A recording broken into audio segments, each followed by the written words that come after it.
আমাদের বাড়িতে ছুটির দিন মানেই দাদা একটা না একটা রান্না ঠিক করবেই। তবে আমার যেটা সব থেকে ভালো লাগে সেটা হলো ওর হাতের রান্না করা চিকেনটা। আসলে সত্যি কথা বলতে আমি ও রান্না করা চিকেন ছাড়া চিকেন খেতেই পছন্দ করি না। তবে সেটা ও খুব ভালো রান্না করে বলেই নাকি ও সব থেকে বেশি ভালোবেসে আমাকে রান্না করে খাওয়াই বলে সেটা আমি বলতে পারবো না।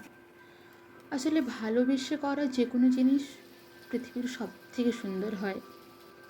শুধু রান্নাটা নয়, রান্না করার পর ও সব থেকে সুন্দর পিসগুলো বেছে বেছে আমাকে ঠিক দেবেই, আর তারপর আমার মুখের দিকে তাকিয়ে থাকে রান্নাটা কেমন হয়েছে সেটা শোনার জন্য।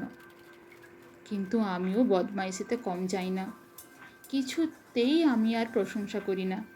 তবে আমার ওই তৃপ্তি করে খাওয়াটা দেখে ও ঠিক বুঝে যায় যে রান্নাটা আমার কতটা ভালো লেগেছে।